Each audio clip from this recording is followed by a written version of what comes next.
when we think about designing our questionnaire, the first thing we might think of is the two main types of questions that you might have heard of already. First one is open questions.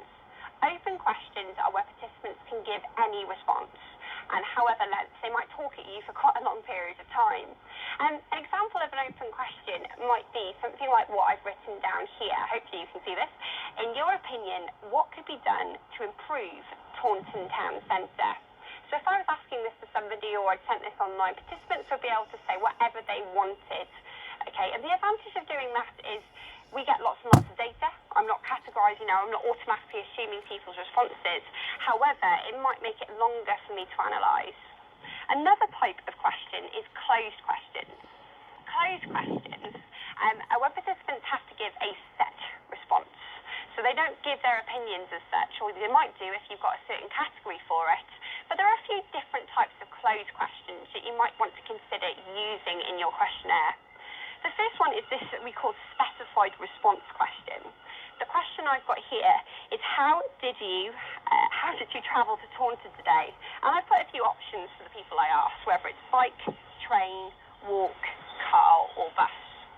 So participants have to select one of those modes of transport. Often you have another category here that says other, just in case there's something that you haven't thought of as how people have travelled to Taunton today. Another type of closed question might be a tick box question. So the question example I've got here is, do you consider the following to be at risk from flooding in Taunton? And I've just put some tick boxes for the town centre, the industrial area, rural areas and residential.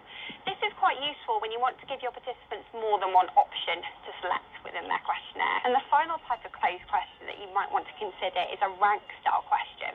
Now the question I've got here reads, please rank on a scale of 1 low to 5 high the quality of the environment in Taunton. And I'd have a scale at the bottom where my participants could just mark on a scale of 1 to 5 as to how much they like the environment, which is quite good if you're trying to gauge, I guess, how much somebody dislikes or how much somebody likes something or something about the environment.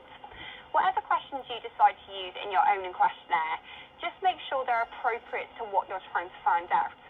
Also, just consider the layout and the order of the questions that you're asking and the flow when you actually ask somebody these questions. You take to have your questions all in a jumbled order.